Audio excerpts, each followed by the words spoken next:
My wife cheated on me, got pregnant with another man's baby, lied to me for months, and when I finally left, she begged for more. Hey, I honestly never thought I'd end up writing here, but I guess life has a way of throwing curveballs you just don't see coming. I'm Greg, 34, married to Amanda for 7 years. We've got 2 kids, a house, the whole suburban dream package, right? At least, that's what I thought. But here I am, typing this out at 2 a.m. while she's asleep upstairs. And I can't sleep because I just found out my wife is pregnant, but the baby isn't mine. Before I get into all that mess, let me give you a bit of backstory. Amanda and I met in college, the classic love story. She was smart, driven, gorgeous. We clicked immediately. We dated for about 2 years before I proposed, and we got married 6 months later. Everyone said we were the perfect couple. We bought a house in a quiet neighborhood and built a life. I thought we were happy. I thought she was happy. The first signs of trouble? It started about 6 months ago. Amanda got a new job, a marketing executive position at some big firm downtown. She was thrilled, and I was excited for her too. But that's when things started to shift. Suddenly, she was working late more often.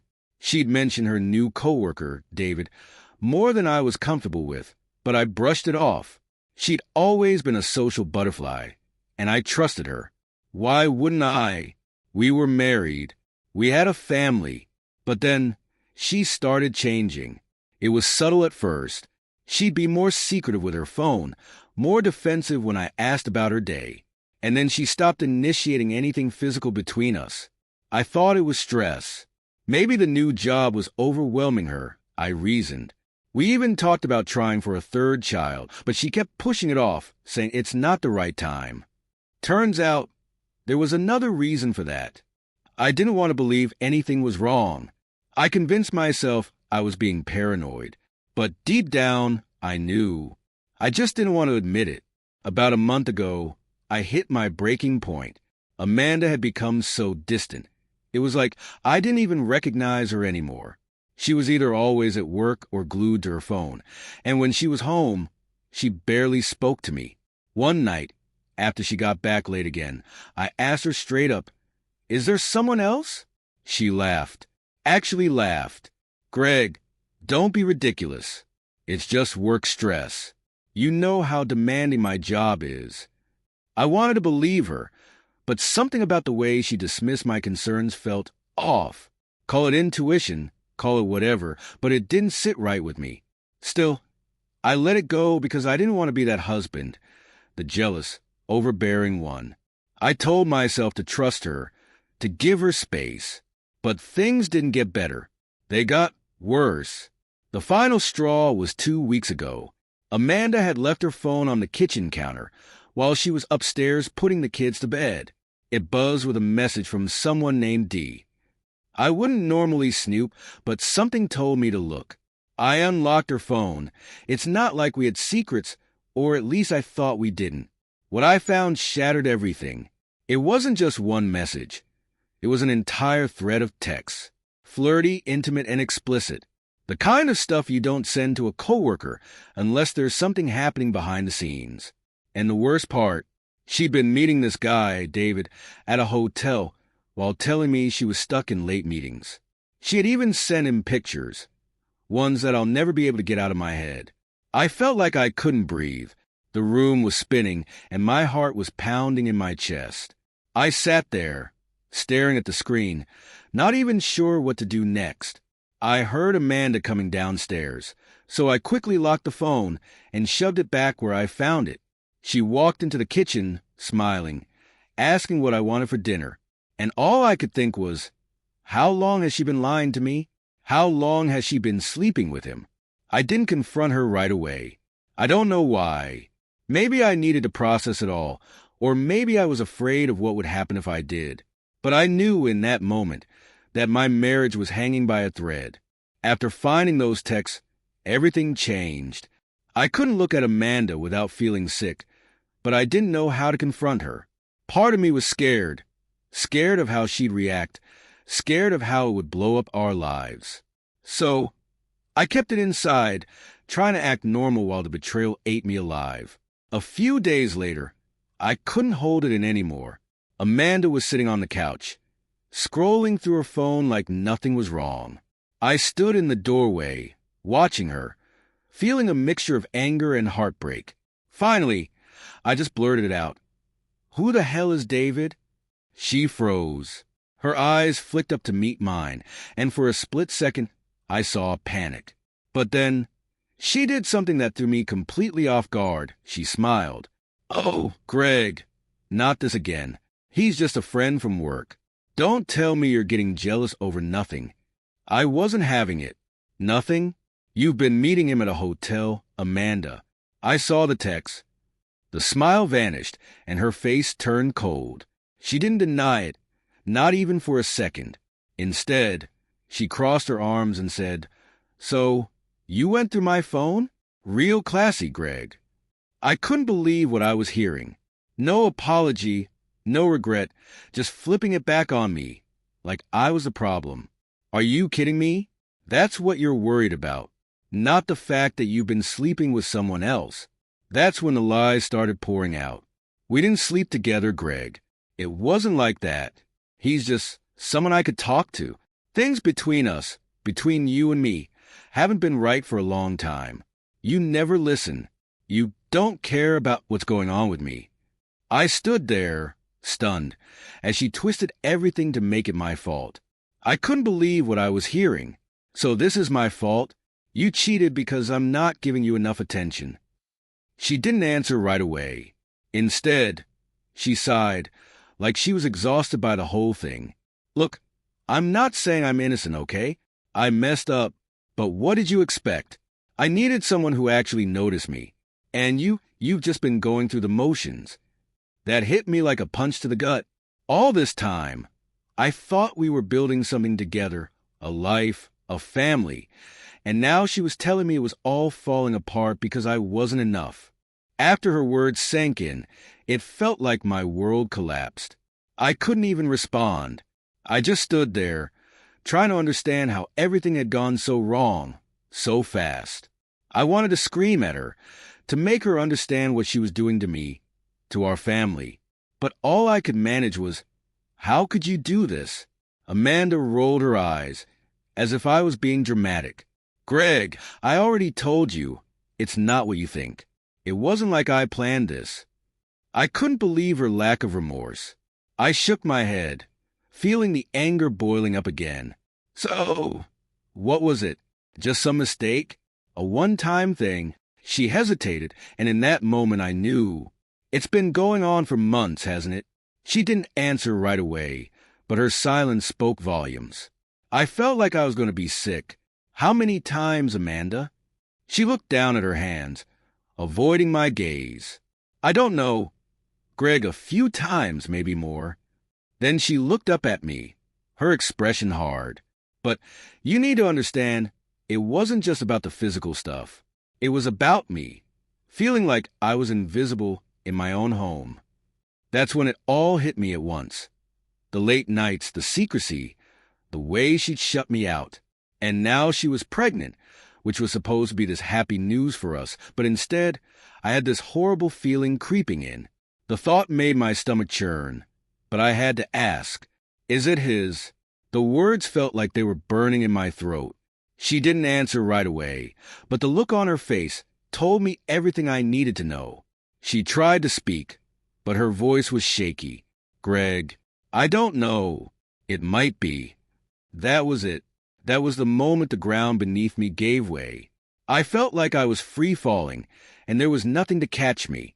My wife was pregnant, and she didn't even know if it was my child. I sat down on the couch, my head in my hands, feeling utterly defeated. How could you do this to us? To me? To our kids? I wasn't even sure who I was talking to anymore, her or myself. Amanda stayed silent, and for the first time since this whole thing started, I saw something like guilt in her eyes. But it didn't matter. The damage was done. I didn't know what to do. Every part of me wanted to walk out of that house and never come back. But then there were the kids in our life, and the fact that despite everything, I still loved her. That's the part that hurt the most. I sat there on the couch, staring at the floor, feeling numb. Amanda was pacing the living room now, arms crossed, still trying to justify what she'd done. Greg, I know this is bad, but we can figure this out, okay? We can still fix things. Fix things? I couldn't even wrap my mind around the idea of fixing this. How are we supposed to fix this, Amanda? You're pregnant with another man's baby, and you've been lying to me for months. She stopped pacing and turned to face me, her voice softening like she was trying to calm me down. Look, I'm not saying it's going to be easy, but we have kids. We've built a life together. We owe it to them to try. There it was. She was pulling the kids into this. I knew she'd go there eventually, and it made me sick. I felt like she was trying to manipulate me into staying, using our family as leverage. And maybe it was working, because as angry as I was, I couldn't just walk away from my kids. But what about this other baby? What if it was his? I couldn't even look at her as I asked, "What are you going to do if the baby's not mine?" She hesitated again, and her voice wavered when she finally spoke. "I don't know yet. I haven't thought that far." That was her answer. She hadn't thought that far. It was like this whole situation was just something she could brush off, like we'd figure it out as we went along. But that's not how this works. This wasn't some mistake we could just sweep under the rug. There was a child involved, and not knowing if it was mine or his was tearing me apart. "I need time to think," I finally said, standing up from the couch. "I can't be around you right now." Amanda reached out, trying to grab my arm, but I stepped back. "Greg, please, don't leave." I shook my head, fighting the urge to scream. "I'm not leaving the kids." But I need to clear my head. Without waiting for her to respond, I grabbed my jacket and headed for the door. I didn't know where I was going, but I knew I couldn't stay in that house, not with her, not after everything she just told me. As I drove aimlessly around town, the reality of what she'd done kept crashing down on me, wave after wave. The woman I'd loved, the woman I'd married, had been lying to me for months, and now she was pregnant, and we didn't even know if I was the father. I pulled over to the side of the road and sat there, gripping the steering wheel, trying to breathe through the rage and confusion. My mind kept spinning, torn between the urge to walk away and the guilt of what that would mean for our kids. What the hell was I supposed to do? I sat there in my car, parked on some random street, trying to think straight. Every part of me wanted to scream, punch something, anything to release the anger building inside. But instead, I just sat, staring blankly out the windshield. How do you even begin to process something like this? The thought of going home felt unbearable. But I knew I couldn't run forever. Eventually, I'd have to face Amanda again, and more importantly, I'd have to figure out what this meant for us, for our kids, for this baby. I drove back to the house after what felt like hours, my mind still spinning but slightly clearer. When I walked in, Amanda was sitting at the kitchen table, her hands wrapped around a cup of tea like she was trying to calm herself down. She looked up when I came in, her face pale, eyes red like she'd been crying. "Greg, we need to talk," she started, her voice small. I sat down across from her, keeping my distance. "Yeah, we do. But first, I need to know one thing. Are you still seeing him?" She blinked, like the question caught her off guard. "No, it's over. I ended it as soon as I found out I was pregnant." I wanted to believe her, but after everything, how could I? "So, you were going to keep seeing him if you hadn't gotten pregnant? Is that what you're telling me?" She looked down, avoiding my eyes. "I don't know." I was confused, Greg. I didn't know how to stop. That was the part that hit me the hardest. She didn't know how to stop. Like this affair just happened to her. Like it was some force she couldn't control. It made me feel even more helpless. Like I was never even in the equation. "I don't know what you want me to say," I finally replied. "You didn't just hurt me, Amanda. You tore our family apart. And now there's a baby on the way, and we don't even know if it's mine." Her eyes filled with tears again, and for the first time since I found out, I saw real fear in them. I know, Greg. I'm sorry. I'll do whatever it takes to make this right. We can take a paternity test as soon as we can. I don't want to lose you. I wanted to say something comforting, to tell her it would be okay. But I couldn't. I couldn't give her that. Not yet. Instead, I stood up. We'll figure it out. But right now, I can't give you any promises. And with that, I left her sitting there, the weight of everything pressing down on us both. The truth was, I had no idea how we were going to figure this out. But one thing was certain, nothing was ever going to be the same again. The days following that conversation were some of the longest of my life. I tried to keep things normal for the kids' sake. But every time I saw Amanda, the reality of what had happened was like a weight on my chest. She was trying. She made dinner, tried to talk to me about everyday things, but it all felt forced. I couldn't look at her without seeing the lies. We had agreed on taking a paternity test as soon as it was possible. Waiting for that test, waiting to find out if the baby was mine or not, was pure torture. The not knowing gnawed at me constantly, making it hard to focus on anything else. I kept running different scenarios in my head. What I'd do if the baby was mine, or if it wasn't. But every option felt like a no-win situation.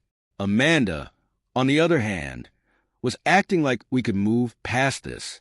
She seemed hopeful, like once we knew the truth, everything would go back to normal. But for me, things felt broken in a way that couldn't be repaired. How do you just go back to being a husband and wife after something like this? How do you look at the woman you love and not see betrayal? One night, about a week after our initial confrontation, Amanda came into the living room where I was sitting. She looked nervous, like she had been building up to something. "Greg," she said softly, "I've made an appointment for the paternity test. It's next week." I nodded, not trusting myself to say anything. I appreciated that she was taking the step, but that didn't change the fact that I was terrified of what the result might be. She sat down next to me, hesitating before speaking again.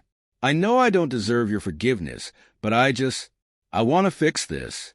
For us, for the kids. I know I messed up, Greg, but we have so much history. We can't just throw that away, can we?" I turned to her, feeling the frustration and her bubbling up again. "You think I'm the one throwing this away? Amanda, you did that when you started seeing him. You lied to me, you betrayed me, and now we might be raising another man's child. How am I supposed to just move on from that?" She looked down, tears filling her eyes again. "I don't know. I'm trying, Greg. I'm trying to show you I still love you." I sighed, feeling the exhaustion of it all. Love isn't enough, Amanda. Not anymore. The days dragged on until the appointment. The atmosphere at home was tense, with both of us walking on eggshells. I found myself spending more time at work, avoiding the situation. I couldn't deal with the constant reminders that everything I thought I knew about my life had been ripped apart. I barely slept. When I did, my dreams were plagued by images of Amanda and David together. Finally, the day of the paternity test came. We went together, but the ride there was silent. Neither of us knew what to say anymore. It was all just waiting for the truth, whatever that was going to be. When the test was done, they told us it would take about a week for the results. Another agonizing week of not knowing. I couldn't help but feel like I was standing at the edge of a cliff, waiting to either fall or be pulled back at the last second. All I knew was that whatever the result, our lives were about to change forever. The waiting was unbearable. Each day seemed longer than the last, and I found myself snapping at the kids more often, something that never used to happen. I felt like a stranger in my own home, stuck in this limbo of uncertainty.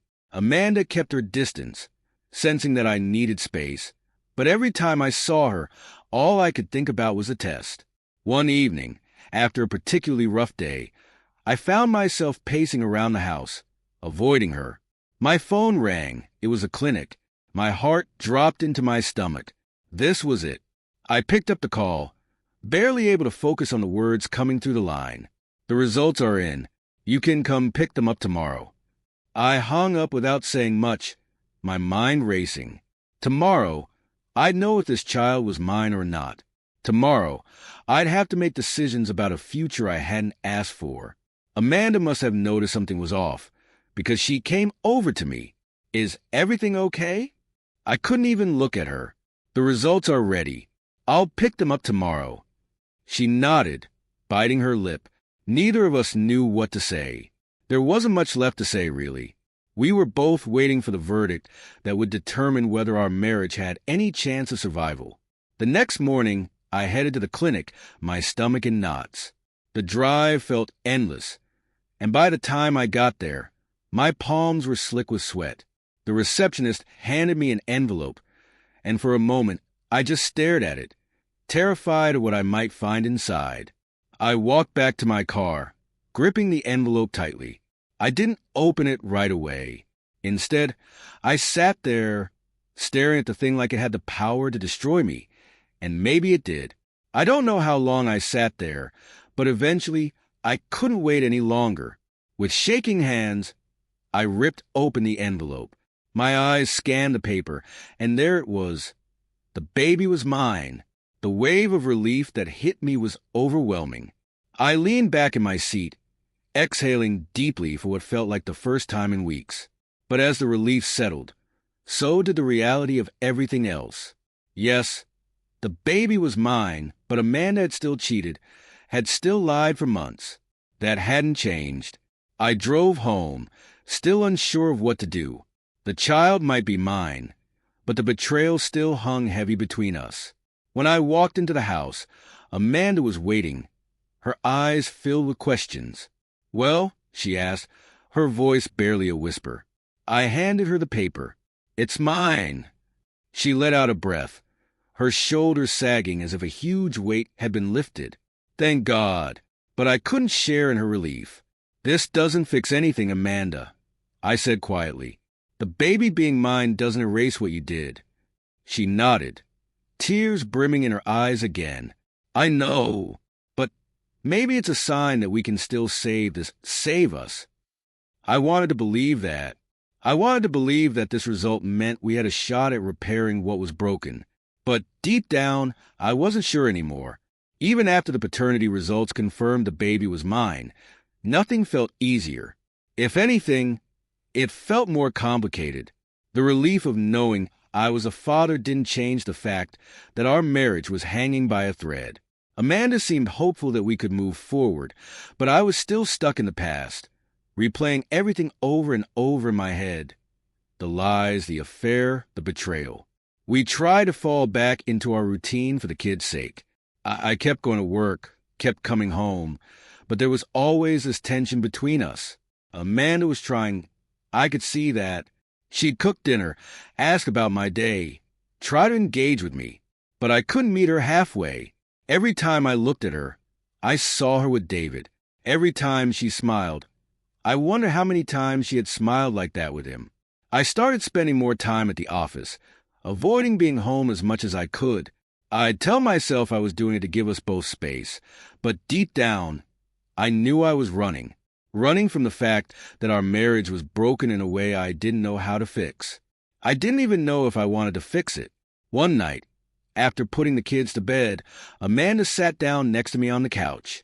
She looked nervous, like she wasn't sure how I'd react. "Greg, can we talk?" I didn't respond right away. "About what?" "About us. About how we move forward from here." I stared at the TV, not wanting to face the conversation I knew was coming. "I don't know, Amanda. I don't know if there's anything left to talk about." She looked down, her voice breaking a little. "There has to be something. We can't just pretend this isn't happening." I sighed, running my hands through my hair. "What do you want me to say? You want me to pretend like everything's fine? Like you didn't spend months lying to me? I'm trying, Amanda, but I don't know how to move past this." She started to cry, and I hated that part of me still cared enough to feel guilty for making her upset. "I know I hurt you. I know I betrayed you. But I still love you, Greg. I want to make this work." I looked at her, feeling the weight of everything that had happened. "You didn't think about that when you were sneaking around with him. You didn't think about our marriage then. How am I supposed to believe you now?" She reached for my hand, but I pulled away. "I don't expect you to forgive me right away. I know I don't deserve that. But can't we at least try? For the kids, for our family." The mention of the kids twisted something inside me. I didn't want to break up our family. I didn't want them to grow up in a broken home. But what kind of home was this? With me and Amanda barely able to look at each other, pretending everything was okay when it clearly wasn't. "I don't know," I whispered, the words barely audible. "I don't know if I can." Amanda didn't say anything after that. She just sat there, staring at me, her face a mix of sadness and fear. She must have realized that I wasn't the same person I used to be, at least not when it came to her. I couldn't shake the feeling that our marriage, everything we'd built, was now just a facade. The next few days were tense. I still hadn't figured out what I wanted to do. On one hand, I didn't want to destroy our family. The kids had no idea what was going on, and I didn't want to be the reason they had to grow up in two separate homes. But on the other hand, every time I was near Amanda, I felt suffocated by the betrayal, the lies. I couldn't be in the same room without feeling this overwhelming sense of anger. That Friday night, after the kids went to bed, Amanda came to me again. She was holding her phone, which immediately made my stomach drop. "I got a message from David," she said quietly. My head snapped up, and I felt the blood drain from my face. "Why is he still contacting you?" She sat down across from me, her eyes full of worry. "He said he heard about the paternity results. He's asking if it's true, if the baby's yours." I clenched my fists, trying to control the rage building up inside me. "Why didn't you block him, Amanda? Why is he still part of your life?" I thought I had. "I didn't even know he had a way to contact me again," she said, her voice shaking. "I haven't spoken to him since I ended it, Greg. I swear." I stood up, pacing back and forth, my mind racing. It felt like this was never going to end. No matter how much distance we tried to put between us and what had happened, David was always lurking in the background, a reminder of everything that had gone wrong. "What did you tell him?" I asked, trying to keep my voice steady. She looked at me, eyes wide. I haven't responded. I didn't know what to say. "Tell him to stay the hell out of our lives." I snapped, the words coming out harsher than I intended. Amanda flinched, but nodded. She took out her phone and blocked him, showing me as proof. "It's done. I don't want him in our lives either, Greg. I want to fix this." I stopped pacing and stood in front of her. "You keep saying that, Amanda. But how do you expect me to believe you when everything between us is built on a lie now? You slept with him. You lied to me for months, and now you're pregnant with our child, but I don't even feel like I know you anymore." She started crying again, but I was too tired to care this time. It felt like all we did was circle around the same conversation, the same heartbreak. I couldn't keep doing it. I couldn't keep pretending that things would just magically fix themselves because she wanted them to. "I need space," I said, turning away. "I need to think about what I really want for me and the kids. I'm going to stay at my brother's for a while." Amanda stood up, panic flashing across her face. "Greg, no, please. Don't go. We can figure this out together." But I was already grabbing my keys. "I'm not leaving the kids, Amanda. But right now, I need to get out of here. I'll be back in a few days." I left before she could say anything else. I didn't even know if this was a temporary escape or the beginning of the end, but I knew that if I stayed in that house for one more second, I'd break.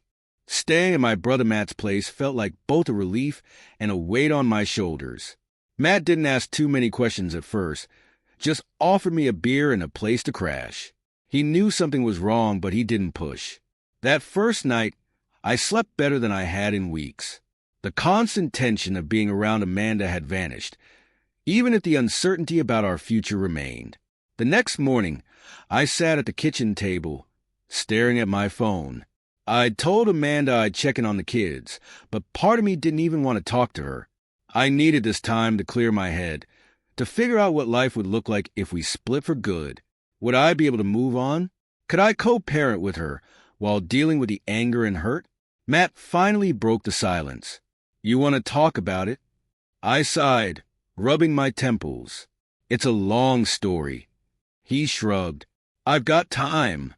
So I told him everything about the affair, about the paternity test, about the endless cycle of Amanda's apologies and my inability to forgive her. I didn't sugarcoat it. I told him how broken I felt, how every time I saw her, all I could think about was her with David. By the time I finished, Matt was shaking his head. Man, that's a lot, he said. I get why you needed to get out, but what are you going to do? I don't know, I admitted. I just don't know if I can ever trust her again. But the kids, I don't want to break up their home. And now with the baby, it's all so damn complicated. Matt leaned back in his chair, thoughtful. Look, you know I've always had your back. But if you're miserable, staying together just for the kids isn't going to do them any favors. They'll feel the tension, even if you don't fight in front of them. I know, I muttered, staring into my coffee. But it's not that simple. Amanda, she's trying, Matt. She says she still loves me. Part of me wants to believe we can get past this. But the other part, I don't know if I even love her the same way anymore. He nodded, taking a sip of his beer. I get it, but you've got to decide if you're willing to try. And if you can't, that's okay too. But you can't drag this out forever, man. For your own sake. I knew he was right. This limbo I was living in, between staying and leaving, was tearing me apart. It wasn't fair to me, Amanda, or the kids. But I needed more time. I needed to be sure that whatever decision I made was one I could live with. Over the next few days, I spent a lot of time reflecting. I thought about our marriage, the good years, the way things used to be before all this. But no matter how much I tried to remember the Amanda I had fallen in love with, the image of her betrayal always surfaced. It was like a wall between us that I didn't know how to break down. On the fourth day, Amanda called.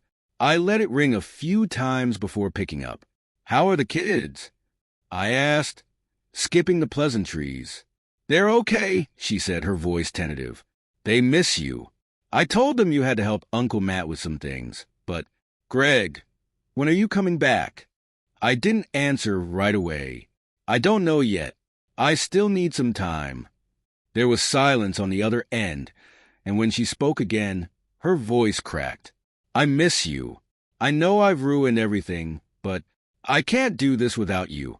I closed my eyes, feeling the familiar tug of guilt and responsibility. I'll be home soon, Amanda. I need to be sure about what comes next. Okay, she whispered. Take all the time you need. I hung up, staring at the phone.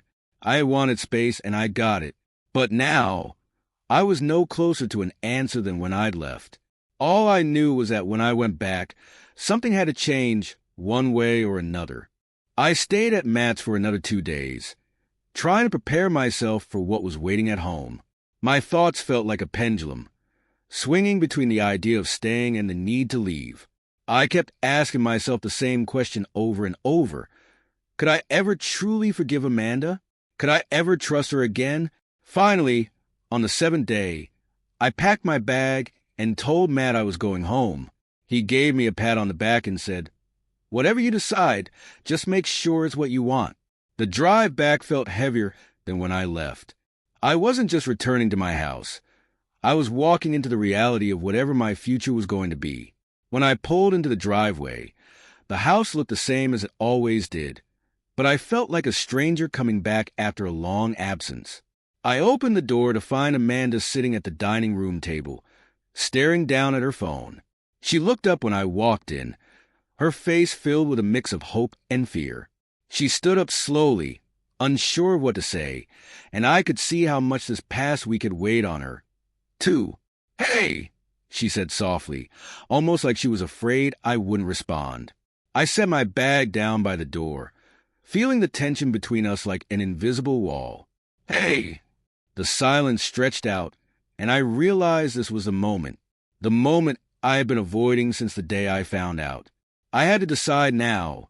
Was I staying or was I leaving? I've been thinking a lot, I said, my voice barely above a whisper. Amanda nodded, her eyes wide with anticipation, like she was bracing for whatever came next. And I took a deep breath, feeling the weight of my words before I even said them. I can't forget what happened, Amanda. I don't know if I'll ever be able to fully trust you again.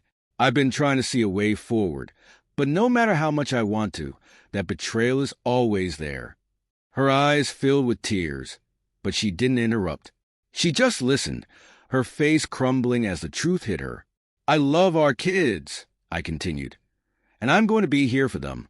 But as for us, I just don't see how we can make this work. Not after everything. The tears finally spilled over, and Amanda covered her face with her hands, her shoulders shaking. Please, Greg, I'll do anything. I'll prove it to you. Just don't leave. Don't break up our family. Hearing her say that broke something inside me, but I couldn't let it change my mind. I had already made my decision. Amanda, we are broken. You made that choice when you let someone else into our marriage. And I can't live like this anymore. Constantly doubting, constantly wondering. She dropped her hands, her face pale, looking at me like she couldn't believe this was happening. But we can try, Greg. We can go to counseling. We can... I've thought about that. I cut her off gently.